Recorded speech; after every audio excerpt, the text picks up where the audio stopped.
Hello and welcome to the latest health news that you will not see on the mainstream media, and that's what I'm here to do here today. Coalition of 200 health professional schools supports an initiative backed by the American Medical Association to instruct students on how the changing planet is impacting health and altering the course of illness and disease. So what they're saying here is global warming. They're talking about climate change, and they call it climate medicine. This is the now medical schools forced to advocate for social justice agenda. That's the title of this article. But regardless of what you think about the title, is this really something we should be focusing on when all the other articles I talked about, superbugs and meats that are just straight up in the supermarkets that everyone is buying, you're looking at technology that's at everyone's fingertips. I mean, literally this stuff is right in front of us. And meanwhile, we're worried about climate medicine that's going to impact us like 100,000 years now from now or something like that. And then we have, people dying in the cold right now. So nobody's dying from the heat, actually. And looking at a lot of the statistics, it doesn't seem like it's lining up so much. I did a video actually about the other side about climate change that you don't hear about. So please check that out if you're interested in learning about more of the natural climate change narrative instead of the one you get on the mainstream media, which is that, oh, man-made's doing it, we need to do this, we need to do that, everything green, everything EMF, because they don't talk about radiation, yet they talk about, getting rid of fumes, for example. So it says the University of Colorado School of Medicine offers a course, Climate Medicine, that not only includes field trips to Rocky Mountain National Park, but also teaches students how to write op-eds on the subject of climate change. The school also offers a fellowship focused on climate change and health policy for physicians. So again, brainwashing, I would say, our school system into teaching certain things that, but my question is, okay, that's fine, right? Because this is obviously a growing topic now. But is it something that we can question? Are we questioning it in the school system? Are we creating science in the school system? Because if not, then, we're not looking very good for health in the future, since health is technically a science-related field. With health, with science, with math, a lot of these things are related. Can we relate them? Can we inspire kids to go down the path they want instead of what they're forced to think or forced to believe or forced to go under, right? Isn't that the whole point of having a college system where it's like you could be free to choose whatever you want to do, but it kind of defeats the purpose, I guess, right? If you're just shoving agendas down their throats. So that's what I'm against here. Is I'm not against, though, talking about this, talking about that. I'm against pushing for certain things that people have to go under and making it a requirement, for example. So the Association of American Medical Colleges, that she and other students are actively working on making climate change a regular part of her school's curriculum. So this is some medicine student, I'm not going to mention her name, but making climate change a regular part of her school's curriculum. So I mean, I'm just saying that you're exposed to this information on a daily basis. Some people might agree with me, some people may be like, okay. But generally speaking, that's being exposed to you. What if you're very vulnerable? What age are we going to be giving this to students, right? So that was a college student.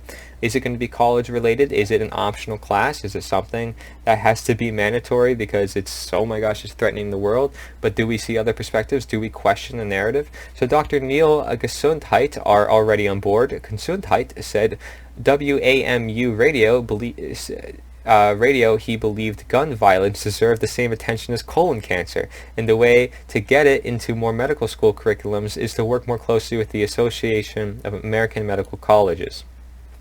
So pushing your own personal political agenda into the medical system. Horrible. It says the Yale School of Medicine, for example, makes no secret of its objective, as it describes on its website the concerted effort by faculty, students, and staff to address the marginalization of members of our society due to race, socioeconomic status, gender, and sexual identity, education, and other factors. And you can see the confused look on my face. I'm like, what does this have to do with medicine? But it's like, look, we already treat people without judging who they are. Like, it's a judgment-free zone. It's one of the best things I like about the medicine field is a lot of the doctors I'm around, they're kind of no judgment. I mean, they're just there to a lot of them maybe, give out drugs, but other ones, they're just there to help the body. They're focused on the body. They're looking at this deeper person inside. They're not looking about what's on the outside, like, oh, they're dressed like a girl or whatever. Like, it doesn't matter to us. We don't care. You can do whatever you want. It doesn't mean it's right, though. It doesn't mean it's best for your health. Like, if we're looking at a mental condition,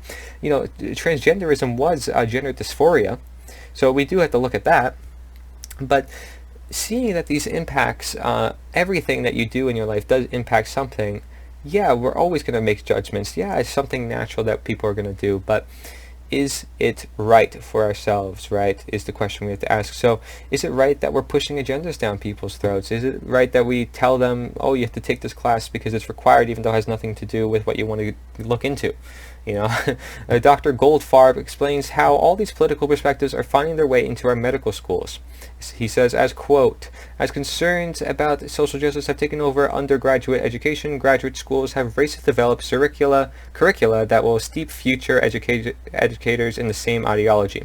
Today, a master's degree in education is often what it takes to qualify for key administrative roles on medical school faculties. So, oh boy. Basically getting social politics involved in medicine.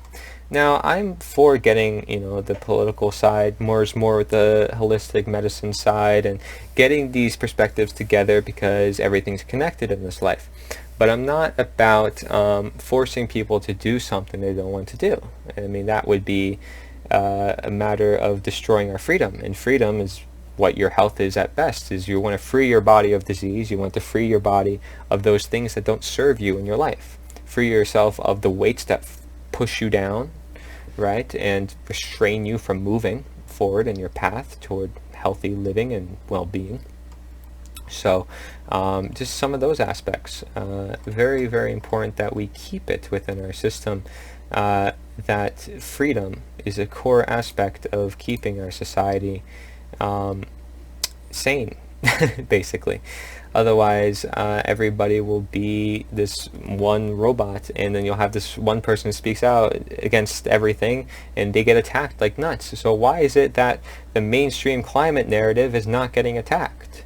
It's because it's the mainstream climate narrative. But how come the natural climate narrative is getting attacked? And people like Naomi Sight, a really young girl who's just questioning the current narrative, is getting attacked and called all sorts of names. It's because, and gets no media coverage. It's because she doesn't go along with the mainstream narrative. It's just that simple.